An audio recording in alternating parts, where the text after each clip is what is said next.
is the definition or what we talk about the treatments for some of this stuff? Now, to me, like we were talking about the different things that have evolved in exercise. So in the 1940s, the trends was stretching. In the 1950s, hula hoop. Imagine that. Imagine hula hoop. The 60s, the vibrating belt. I don't know about that. They were smoking too much shrooms back then. That was pre-shake. That was exactly kind of where I was born. This is kind of where I was born in the 70s. That's sorry. I really felt, as a kid, I saw the leotards, the jazzercise, the aerobics, the Richard Simmons. So by the 90s, what do? We go ahead and we start doing Taibo. We start to do spin classes. And then in the 2000s, we create Zumba. And then, of course, you know, us ADD type of guys, us military guys, go CrossFit, high intensity in the early 2000s or 2019. Why is that important? Because at T3 Body, and here what Doc and I have always encouraged, is exercise doesn't always necessarily have to be throw your workout clothes on, do that stuff. You can exercise your mind by just sitting and doing nothing. You can exercise by doing a puzzle. You can exercise by hula hooping, which allows for you to decompress. I also say using the word is exercises, you need to exercise self-control.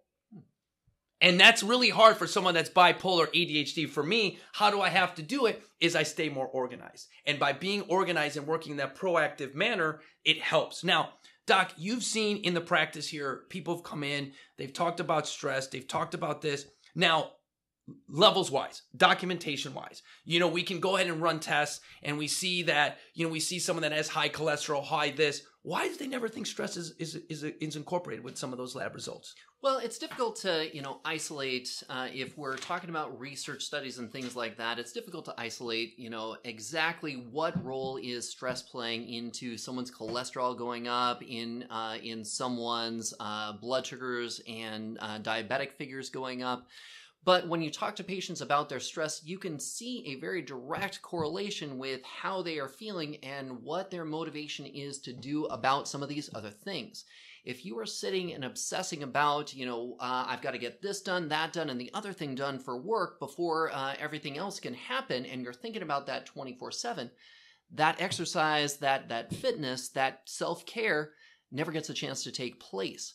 And so what I talk to patients about, the first thing to do with this stress is first identify what that stress is. We all have these problems to deal with, and that's a big part of, coping with life. But so often whenever we're looking at these problems that we're facing with work and the other things, much of the problem that we perceive is something that we've created in our own mind. Correct. If the problem is something simple like my car is getting fixed on that side of town and I need to make it to the other side of town after work in here, the problem is fairly simple. I've got to figure out a way to go get my car. I got to figure out a way to get where I'm going to go. And I'm probably going to call an Uber or something like that to get this done. But I've got several hours before the end of work. And so if I'm sitting and obsessing about what if this doesn't go right? What if that doesn't go right? What if my Uber driver's a punk? What if I've got all of this stuff that I'm sitting and stressing about? That was wasted energy. Energy's out the window. And so if you're doing these kinds of things, ask yourself, are these things that I'm thinking about actually helping me to solve this problem? Correct. Maybe much of the stress that I have is not an actual set of problems that I have, but the way that I'm viewing those kinds of things. Yeah, exactly. So I help patients to try and isolate what is the actual problem and what is this perceived problem. And when you've got these thoughts that you're trying to deal with a problem with, you're trying to analyze what's going to help me solve this. The extra time between now and the end of work where I'm sitting and obsessing about these things, the thoughts, the worries tend to cycle back upon themselves and create more and more and more. The thoughts and worries are thoughts and self-criticism. All these ways that the thoughts can lead to one more thing to think about. It's that rabbit hole that I consider stress. Right. That tends to exhaust the brain. You think that you're only thinking about one or two things, but every sequential worry and obsession that you come up with about that is one more thing that's on your to-do list, even though there's actually nothing to do. Right. And that's what we try and help people escape from, is that thought process. So Rick has always been really, really good at immersing himself in exercise. And for the time that he is doing these exercise-related activities, his mind is just focused on that. Exactly. And he is not thinking about work. He's not thinking about relationship. He's not thinking about those kinds of things. And he feels great while he's doing it. What we learn to do together is when we're in there immersed in this, we try and lose ourselves from the problems that we have, and we try and, when we get out of that, come into that with a clear mind and hopefully with a sense of optimism to try and look at those actual problems again, right, so that we can get rid of all of the thoughts and worries, the obsessive thoughts, the sense of guilt, all of those kinds of things that just weight us down. Yep. Because it's that exhaustion of the mind that tends to cause us to get these kinds of symptoms that we don't necessarily know. Think for yourself, if I stub my toe at the beginning of a day, I'm really not going to think that much of it. I still want to go out to the beach and start to surf. But if I do the same thing at the end of the day when I'm exhausted from all of my activities and or thoughts, I'm going to feel like I've broken my toe and oh my gosh, what the heck's going on? Exactly. This is a common and normal thing to go on, and it just has to do with how your brain interprets things. Whether we're talking about your pain, your energy level, these kinds of things, your brain always has veto power on how much energy you're going to feel. Yep. And so if you're exhausted in the mind, your body is going to be feeling much more pain. We talk about inflammation and how that affects your body. The other thing that goes on is how does your brain and your mind interpret all of that stuff? Exactly. And very often that's going to go into more exhaustion. That's going to go into more pain that you are perceiving there. So think about those kinds of things whenever you're doing it. Try and isolate what is the actual thing that is getting me down here, and can I remove that thought? When you're in an exercise, try and kill two birds with one stone. When you're doing that exercise, get excited about something that you can achieve. Get excited about something that you can enjoy, something you can appreciate. If you're running by the beach, oh my gosh, don't just sit and smell your own sweat. Yep. Smell the ocean air. See if you can smell the sun. I know we can't smell the sun, but if you are out there and you're immersed in this, you're going to have that kind of experience, and that is the kind of thing that can get you out of your head.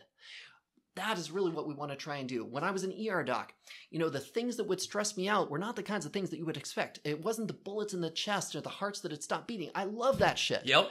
But the things that would get me stressed out were when it was Thursday at 2 o'clock in the morning and there were 12 patients waiting to be seen. I would think, oh my gosh, these patients 11 and 12 must be thinking that I'm some slow doctor and I don't know what the hell I'm doing. When I would finally see patients 11 and 12, they weren't thinking, Doc, you're the slow guy that doesn't know what he's doing. They're thinking, wow, this is a busy night. And it took me a long time to realize that that was me inside my own head. And I would be thinking this in between patients 1 and 2, worrying about patients 11 and 12.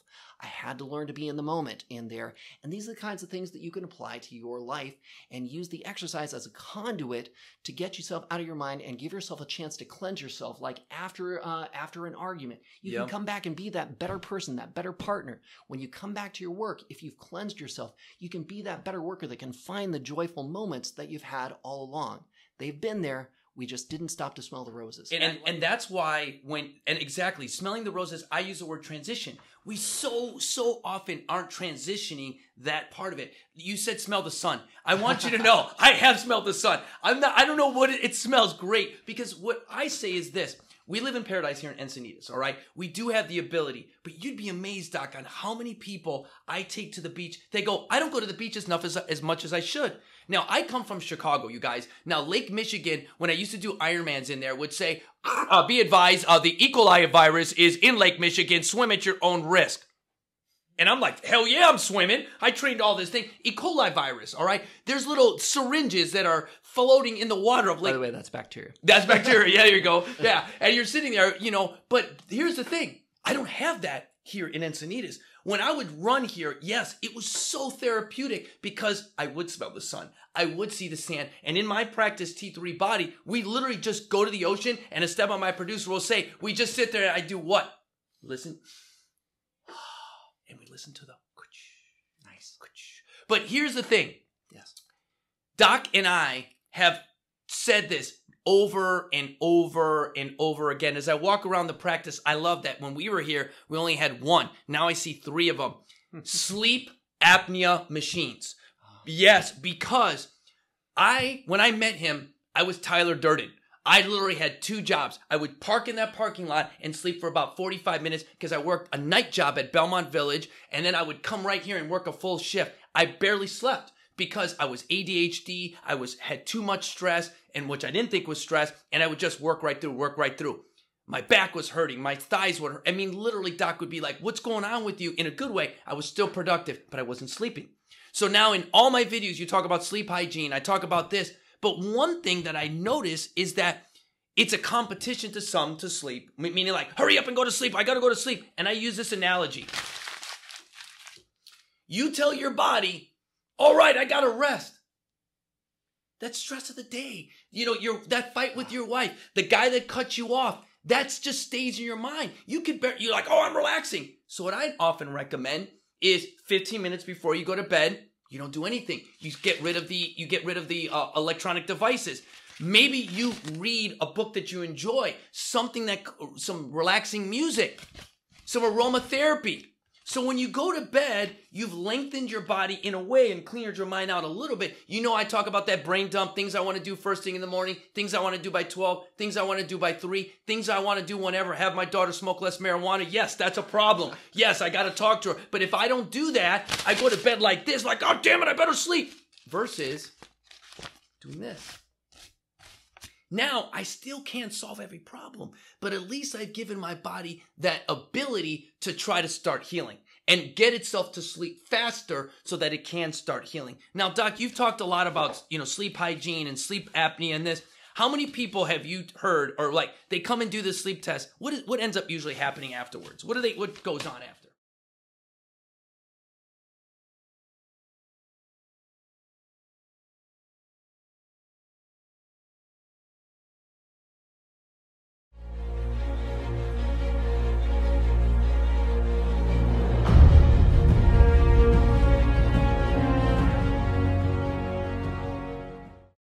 T3 Body, you guys, is a company and a fitness company that really talks about the complete athlete. When I talk about our motivation inspires you to be better, all right, as a non-for-profit that supports military veterans that suffer from mental health issues, I really enjoy the support you guys are giving me here on YouTube. But again, I am seeking clients on my T3 Body. So if you go ahead and take a look at my website, understand that the intimacy of getting to know you starts with just 30 minutes motivation. So you go on there, you sign up for one of those, you get a one-on-one remote talk with me just like this.